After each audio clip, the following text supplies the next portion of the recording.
Welcome to the Explainer, everyone. You know, if you've ever stared at the rules for becoming a teacher in Illinois and felt like you were trying to translate ancient hieroglyphs, well, you're in the exact right place. Today, we're going to decode the Illinois State Board of Education, or ISBE rules. We're cutting through all the bureaucracy to really empower you, whether you're a future educator just starting out or a veteran teacher looking to expand your career. And just so you know, we are relying strictly on the latest ISBE guidelines to give you direct, actionable steps. Okay, let's dive into this. This agenda acts as our literal map to navigate the complex, branching pathways of teaching in Illinois. We'll start with the licensure landscape, then the standard Illinois pathway, and out-of-state reciprocity. After that, we're going to look at expanding your license, a really important 2026 testing update, and wrap it all up with your action plan. Section 1. The licensure landscape. Let's get our foundational terms set. And this brilliantly illustrates the very first mental shift you need to make. We so often casually use the word certified to mean we're allowed to teach, but Illinois actually does not use a simple blanket one-size-fits-all certification model. Instead, it's a highly targeted and flexible licensure system. It's built this way to ensure that the person at the front of the classroom is specifically prepared for the exact subjects and the exact students they're teaching. Now, what's really interesting about this is the passport and visa analogy. Think of the professional educator license, the PEL, as your passport. It's the core document proving you're a recognized educator in Illinois. But hey, just having a passport doesn't let you enter any country you want, right? You need visas.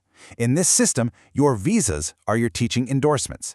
The PEL gets you into the profession, but those specific endorsements dictate exactly which classrooms you're legally allowed to enter. Section 2. The standard Illinois pathway for those starting fresh. So if you're starting fresh in an in-state educator prep program, your standard journey from a college lecture hall to your very first classroom involves 3 main steps. Step 1 is your coursework, knocking out all the state's degree expectations. Step 2 is your supervised clinical experience, where you actually apply what you've learned in a real classroom under a veteran teacher. And Step 3, passing the necessary assessments. It's a multi-tiered approach just to make sure new teachers are truly ready on day 1. But remember those visas we talked about? Endorsements are the true engine of your teaching career. Your license doesn't automatically let you teach every single class in a building. Your endorsements dictate your exact authorization. They're tied to subject-specific areas, like math or history, and specific grade bands. And this structure is absolutely crucial because school districts are legally required to match their staffing assignments to the precise endorsements their teachers hold. Section 3. Out-of-state reciprocity. For educators bringing their credentials across state lines. Let's move on and see how this builds. If you're an out-of-state educator, I want to set some clear expectations. Reciprocity in Illinois is just an automatic swap. Actually, scratch that. It's not automatic at all. It's a rigorous review process. Moving to Illinois with a valid, comfortable license is a fantastic starting point for sure, but ISBE must actively review your prep program to ensure it actually aligns with Illinois standards. You've got to provide documentation of your degrees, and importantly, you'll generally still need to pass the applicable Illinois content tests. You're proving equivalency here, not just showing a piece of paper. Section 4. Expanding your license. Adding those endorsements. Once you have your professional educator license, your career is definitely not frozen in place. Illinois gives veteran educators multiple pathways to add new endorsements through more coursework and testing. This makes you way more marketable and helps schools fill hard-to-staff areas. What's really great is that ISBE also offers short-term approvals. Say a school desperately needs a math teacher, and you haven't quite finished all your math endorsement requirements yet.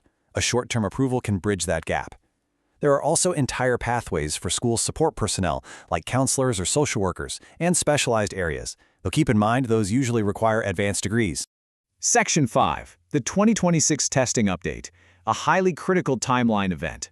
So, the crucial point is this upcoming year, 2026. The ISBE has clearly stated that passing the applicable Illinois content test is strictly required for any applications received on or after January 1, 2026. No exceptions. This makes content testing an unavoidable central pillar of the licensure process moving forward.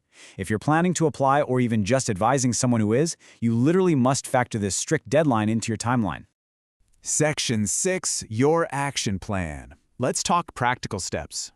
Consider this your personal, screenshot-worthy checklist to confidently navigate all this bureaucracy. First, identify your exact grade band and subject. Next, verify that your educator prep program is officially ISB approved. Please do not skip reviewing those January 1st, 2026 test rules we just discussed. Coming from out of state, meticulously compare your credentials against the reciprocity rules. Already teaching? Look into how a short-term approval might boost your career. And above all else, carefully verify every single step on the official ISB pages before you submit an application. Which leaves us with one final question. Where will your professional educator license take you? In a state as large and diverse as Illinois, the flexibility of this licensure system is honestly your greatest asset. It lets you grow, pivot, and serve the students who need you most. Staying informed about these rules isn't just an optional part of teaching, it's practically part of the job. I really hope this explainer has given you the clarity to take that next big step. Thank you so much for joining me, keep learning, and I'll catch you in the next explainer.